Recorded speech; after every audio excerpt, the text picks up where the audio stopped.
اوكي، تعالى النهارده اكلمك عن السفر في الزمن، او السفر بالزمن، او السفر عبر الزمن، زي ما انت عايز تقول. اوكي، مبدئيا الموضوع ده يبقى مثير للجدل لاقصى الحدود، وبس يعني ليتس جو.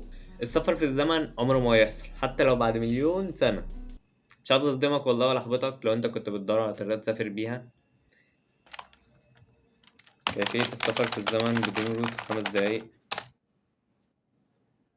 بس لو انت اتفرجت على مسلسل ذا فلاش، الواد اللي انا مش فاكر اسمه، اللي بقى بيجري بسرعة الضوء بعد ما برق ضربه، اتولد من غيمة بتاعت انفجار جهاز بتاع جزيئات في معمل ستار او ستار لابس يعني، اوكي زي ما بيقولوا هناك، اللي في المدينة اللي انا مش فاكر اسمها برضو. وكل ده طبعا من غير حرق ولا دخول في تفاصيل. اوكي، بس المسلسل جامد وانا بقول لك كده عشان انا اتفرجت على 5 اجزاء منه وعايز اكمله بس مش عارف. بس المسلسل جامد. اوكي، ما علينا. الكابتن اللي انا مش فاكر اسمه ده كان واخد راحته في السفر عبر الزمن او السفر في الزمن، يعني السفر عبر الزمن دي مش احنا اللي بنقول، احنا كمصريين بنقول السفر في الزمن. فكان واخد راحته في السفر في الزمن بقى، مش فاكر في الجزء الكام.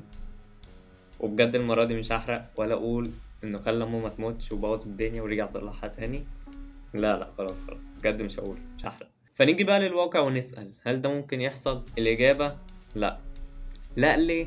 عشان لو كان ممكن يحصل كان زمانك جيت زرت نفسك، يعني كنت انت من المستقبل البعيد ده جيت زرت نفسك في المستقبل القريب ده، وحاجة كانت تمشي عادي. بس هنا في حاجة، أنا قلت في أول الحلقة حتى لو بعد مليون سنة. هو في إنسان بيعيش مليون سنة؟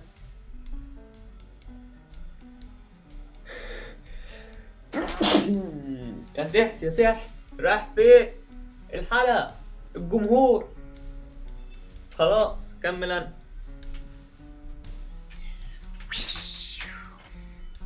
هاي، منين ايه؟ بص، هو طار انا جاي امسك مكان المطار.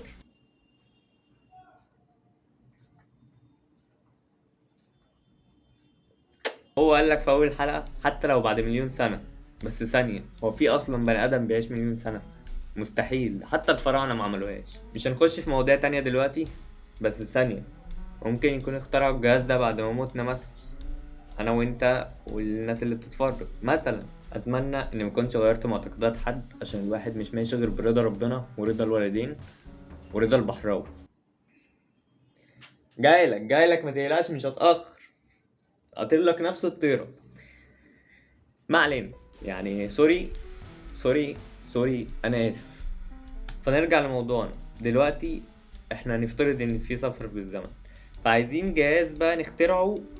جهاز ده يكون 100 بيسفرنا عبر الزمن او في الزمن، زي اللي كان موجود في فيلم سمير وشهير وبهير. ثانية واحدة، فيلم سمير وشهير وبهير؟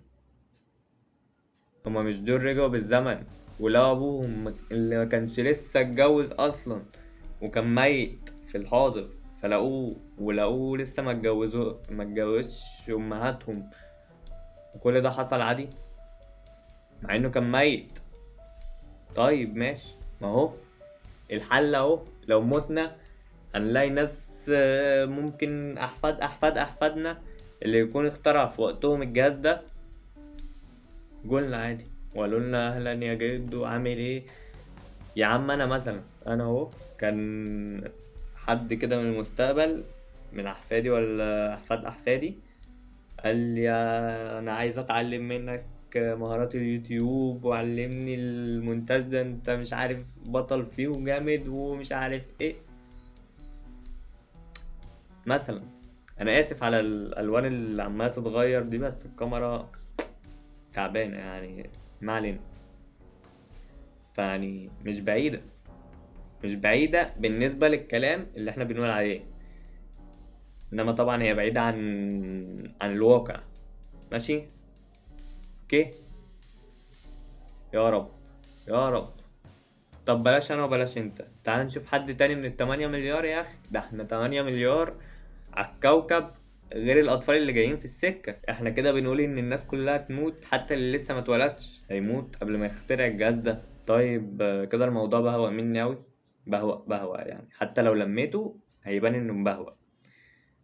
ومش عارف اكمل معاك اقول لك ايه. يعني دي شويه افكار كانت في دماغي كده وراحت لحالها. بس لو انت بقى عايز تطلع بحاجه من الفيديو ده او خلاصه الفيديو، انك تعمل اللي اخرتك. احنا بنعيش كل يوم. استنى، ايه الغلط ده؟ اعمل لاخرتك عشان انت عمرك ما تعيش عمرك تاني خالص، ماشي؟ وانا متأكد ان انت في عمر الاربعينات او الخمسينات ربنا يديك طولة العمر هتتمنى لو حد يقول لك الكلام اللي انت قلته ده ليك وانا صغير. استنى، هتتمنى ان حد يقول لك الكلام ده وانت صغير ليك. استنى، تاني عيد لك السؤال تاني. قول السؤال تاني. حاضر. هتتمنى ان حد يقول لك الكلام ده وانت صغير عشان يعني ايه؟ يعني انت عمرك ما تعيش عمرك تاني خالص، ما ينفعش. ففي عمر الاربعينات او الخمسينات ربنا يديك طولة العمر هتتمنى لو تقول لنفسك الكلام ده وتنصحه. بس تنصحه بايه بقى؟ دي بتاعتك. يعني مثلا تنصحه بانه يحافظ على صلاته، او يحافظ على صحته، او يحافظ على نظره، او يستفيد بوقته ده في اي حاجة تاني غير لعبة بابجي مثلا، او اي لعبة عموما، او التيك توك يا عم، او اليوتيوب يا عم اللي انت بتتفرج على فيديوهاتي منه ده. عشان ما تقولش على ان انا عنصري ولا حاجة قصاد المنصات التانية او اي حاجة تانية.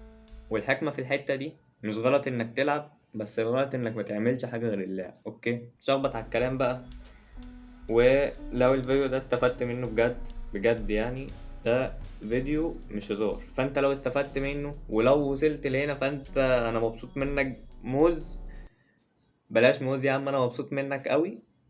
اكتب لي بس انك وصلت تحت، او اكتب لي ان الفيديو عجبك، او اكتب لي يعني. بص، انت لو دوست نقطة اللي هي كده يا عم حط ابوستروف تي، هتقول لي هي فين في الكيبورد؟